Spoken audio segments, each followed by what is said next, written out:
তো হ্যালো বন্ধুরা, চলে এলাম আজকের গুরুত্বপূর্ণ আবহাওয়ার খবর নিয়ে। এবং গতকালকে বন্ধুরা রাতে সর্বনিম্ন তাপমাত্রা 2 থেকে 3 ডিগ্রি কিন্তু কমে আসছে বন্ধুরা।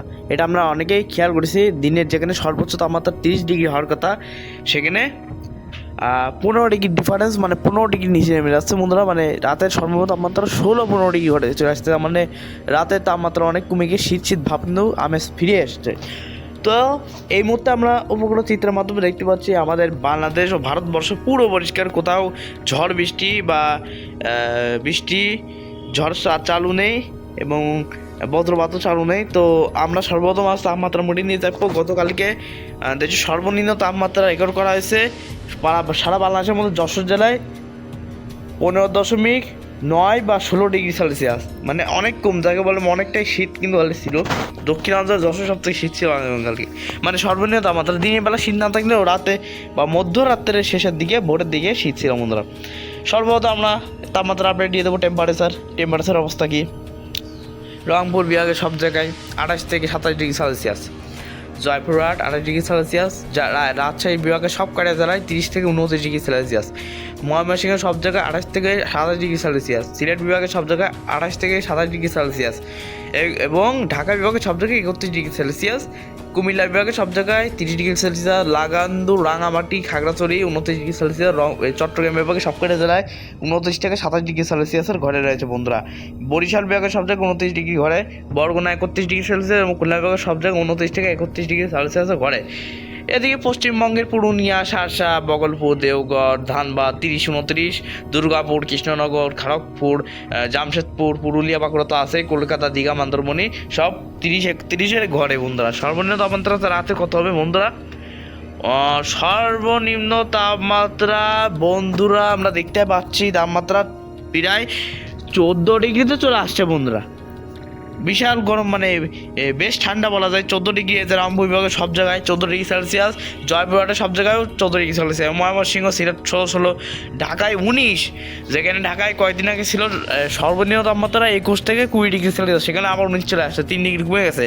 এবং খুলনা বিভাগ যেখানে ছিল 18 থেকে 19, সেখানে 17, যশোরের দিকে 15 ডিগ্রি, ঝিনাইদহ, ফরিদপুর, পাবনা সব 15-16 ডিগ্রি তাপমাত্রাটা কমেছে। এদিকে আমাদের বাংলাদেশের পাশাপাশি পশ্চিমবঙ্গে কলকাতার দিকে 19, ঢাকার মতনই কৃষ্ণনগর, দুর্গাপুর, ধানবাদ, দেওঘর, বগলপুর, শার্শা, পুরুলিয়া সব 15 থেকে 16-র মধ্যে।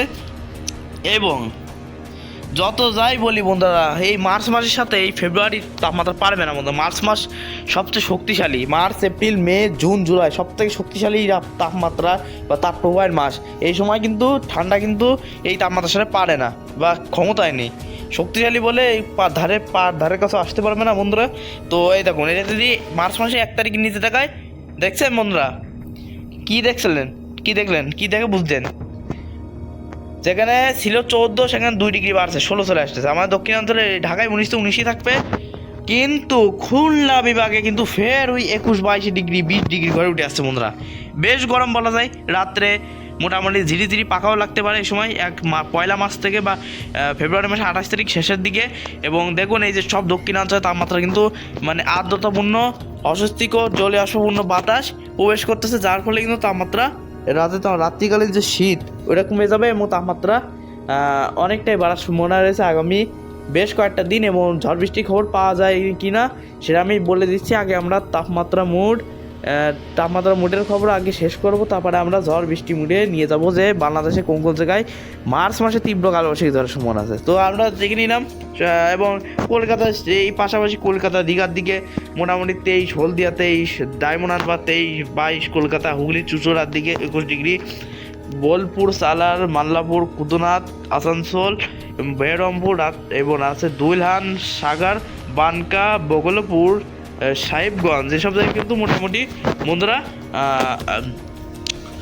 16 থেকে 20 ডিগ্রি সেলসিয়াসে ঘটে। এবং দক্ষিণাঞ্চলে বা কলকাতার দক্ষিণ বা পশ্চিমবঙ্গের দক্ষিণ ভাগে কিন্তু ভালো বেশ গরম কিন্তু বন্ধুরা, আর্দ্রতাপূর্ণ বাতাস ঢুকতেছে।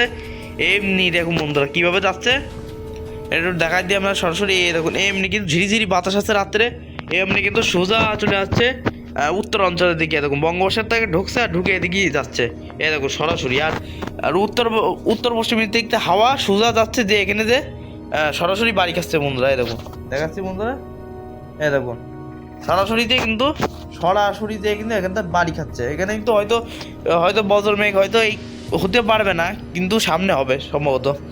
সর্বোচ্চ তাপমাত্রা পয়লা মার্চে বন্ধুরা 35 থেকে 36 ডিগ্রি সেলসিয়াস তাপমাত্রা বন্ধুরা। পশ্চিমবঙ্গের প্রত্যেকটা জেলায় 35 থেকে 36 ডিগ্রি সেলসিয়াস, কোথাও 34 থাকতে পারে, 25 থাকতে পারে।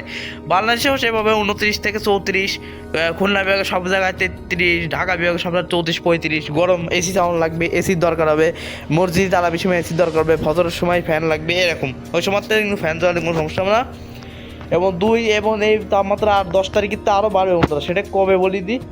দেখো বন্ধুরা 34 থেকে 35 ডিগ্রি সেলসিয়াস। 11 তারিখ 35 থেকে 36, 37 ডিগ্রি সেলসিয়াস বন্ধুরা। এই দেখুন, দেখতে পাচ্ছেন বন্ধুরা, আসানসোলের দিকে 37 ডিগ্রি তাপমাত্রা, মানে আর 1 ডিগ্রি বাড়লে কিন্তু মৃদু তাপপ্রবাহ শুরু হয়ে যাবে। এবং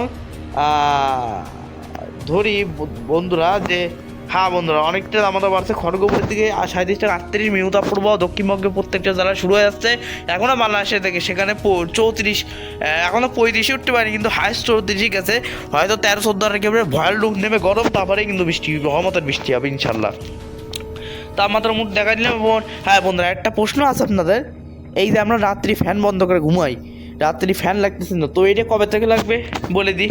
কবে থেকে লাগবে, যেহেতু বঙ্গোপসাগরে অস্বস্তিকর আর্দ্রতাপূর্ণ জলশূন্য বাতাস ঢুকতেছে, মোটামুটি বলা যায় ফ্যান লাগবে আগামী, হ্যাঁ বন্ধুরা, আগামী 6 তারিখ থেকে ইনশাল্লাহ আপনাদের ফ্যানের প্রয়োজন হবে ভোর রাতের দিকে। এবং 7 তারিখে ক্রমাগত বাড়া শুরু হচ্ছে, 23 ডিগ্রি চলে আসছে সর্বনিম্ন তাপমাত্রা।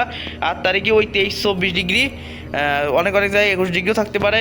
9 তারিখে আরও বাড়ছে 23 থেকে 25 ডিগ্রি সেলসিয়াস। এবং রাতের সর্বনিম্ন তাপমাত্রা 25 থেকে 26 চলে আসছে বন্ধুরা। রাতের সর্বনিম্ন তাপমাত্রা ফ্যান লাগবে, গরম লাগবে, অস্বস্তিকর বাতাস হবে, মানে বাতাস বাইরে থেকে হাওয়া আসার সম্ভাবনা আছে। দেখুন 24-25 ডিগ্রি চলে আসছে এক ধাক্কায় বন্ধুরা। এই দেখুন, মানে শীত তো লাগবেই না বলা যায়, মানে 24 ঘন্টায় গরম থাকবে সে সময়। এবং 11 থেকে সর্বোচ্চ তাপমাত্রা ওই তোমার আপনাদের 35 থেকে 36 ডিগ্রি সেলসিয়াস এরকম থাকার সম্ভাবনা আছে বন্ধুরা। এবং সর্বনিম্ন তাপমাত্রা 11 তারিখ কত হতে পারে, ওই একই। 12 তারিখ কত হতে পারে, আরও বাড়ছে বন্ধুরা, 24-25, 26 এরকম তাপমাত্রা কিন্তু ক্রমাগত বাড়ছে। আর স্থলভাগ আছে, স্থলভাগ কিন্তু গরম আসছে, যেখানে 15 করে তাও শীত থাকার সে সময় সম্ভাবনা রয়েছে। কিন্তু আমাদের দক্ষিণ অঞ্চলে তুলনামূলক গরম লাগবে বলা যায়। সর্বোচ্চ তাপমাত্রা ওই তো বলে দিলাম, অনেক তাপমাত্রা 37, কোথাও 36, কোথাও 38, কোথাও 37 এরকম। যাই হোক, বেশ গরম পড়তে চলেছে। 28 তারিখের থেকে আমরা প্রপার গরমে পা দেবো। বিভিন্ন জায়গায় কিন্তু তাপমাত্রা উঠে যেতে পারে 33 থেকে 34 ডিগ্রি হলে, মার্চ মাসে সেটাই 35 থেকে 36 বা 38 ডিগ্রি। এবং মার্চ মাসে সেটি 14 তারিখের পর হয়তো 39 থেকে 41 ডিগ্রি চলে যেতে পারে। বিশাল গরম, বেশ গরম। যাই হোক, তো আমরা তাপমাত্রার মুড দেখা দিলাম আগামী কয়েকটা দিন তাপমাত্রা কেমন থাকতে পারে। এবার আমরা চলে যাবো বজ্র বৃষ্টি বা বৃষ্টিময় মুখে। তো বন্ধুরা, বৃষ্টি কিন্তু সেদিন ভালোই হয়েছিল। মূলত দক্ষিণ অঞ্চলের দিকে মূলত বৃষ্টি হয়েছিল, কিন্তু একটা মানে দুঃখের সাথে বলবো একটা কথা, যে বাংলাদেশের মধ্য অঞ্চলে কিন্তু ঝড় বৃষ্টি কিন্তু হয়নি সে সময়। আচ্ছা যাই হোক, সেটা আর বলে লাভ নেই। 1 তারিখের দিকে বিক্ষিপ্ত বৃষ্টি হতে পারে কুমিল্লার উত্তর সাইডে এবং ফেনীর দিকে, ওই হওয়ার সম্ভাবনা কম। আগামী 2 মার্চ সম্ভাবনা অনেকটাই কম। দক্ষিণাঞ্চল বরিশালের দিকে সম্ভাবনা আছে, বরগুনার দিকে। 3 তারিখে বৃষ্টির সম্ভাবনা আছে, হ্যাঁ বন্ধুরা নেই।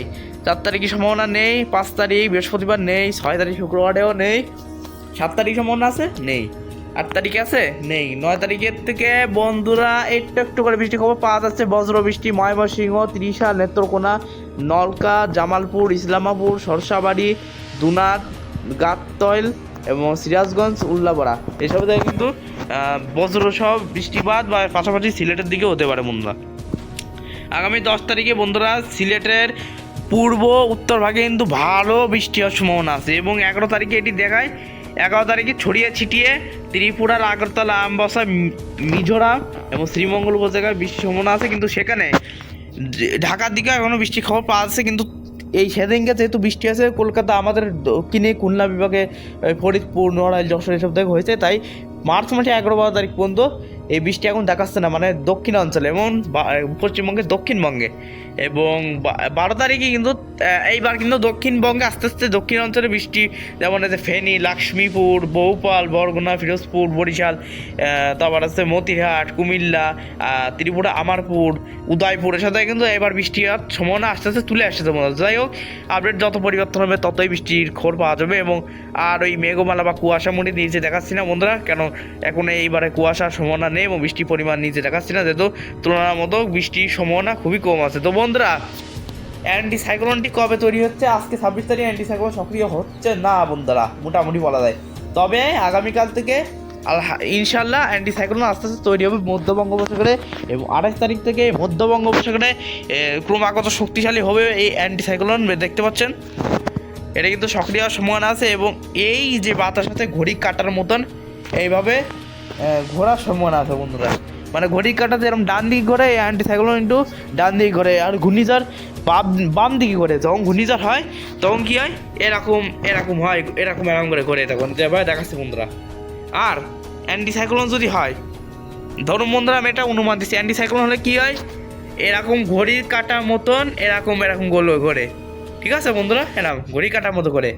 আর ঘূর্ণিঝড় হলে কী হয়, ঠিক ঘূর্ণিঝড় হলে ঠিক আছে বন্ধুরা, বলা যায় যে একটুখানি ওয়েট, এই ঘড়ি কাটার থেকে এই যে এরকম, এই যে ঘূর্ণিঝড় ধরেন, এই যে ঘূর্ণিঝড় এইভাবে ঘোরে, ঘুরে ঝড় বৃষ্টি, মানে তীব্র ঝড় হয়, মানে গাছপালা উপড়ে যায় এরকম।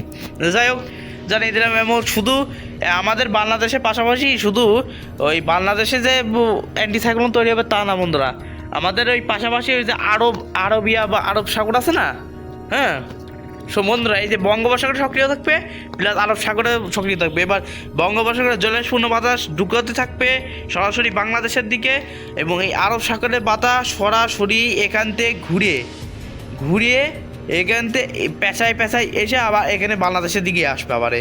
তার মানে প্রচুর প্রপাল গরম কিন্তু পড়ে আসছে। আর এই বঙ্গোপসাগরে এই অ্যান্টি সাইক্লোনের বাতাস আমাদের বাংলাদেশে পুরো ঢুকে যাওয়ার সম্ভাবনা আছে বন্ধুরা। যাই হোক, বঙ্গোপসাগরে কোনো ঘূর্ণিঝড় নিম্নচাপের সম্ভাবনা নেই, এবং 5 বা 6 মার্চে কিন্তু অনেকটাই কিন্তু ওই যে জ্বলে আসবো যোগান বাড়তে থাকবে, এবং অ্যান্টি সাইক্লোন আরও সক্রিয় হয়ে উঠবে, যার ফলে বঙ্গোপসাগরতে সোজা বাতাস এইভাবে ঘুরে যাবে।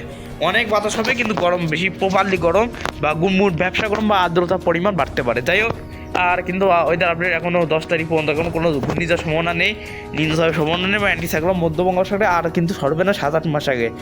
তো এই ছিল ওয়েদার আপডেট, আশা করি কাজে লেগেছে। সঙ্গে থাকবেন, লাইক, কমেন্ট, শেয়ার এবং সাবস্ক্রাইব করে পাশে থাকবেন। ধন্যবাদ সবাইকে, আবার দেখা হবে, টাটা।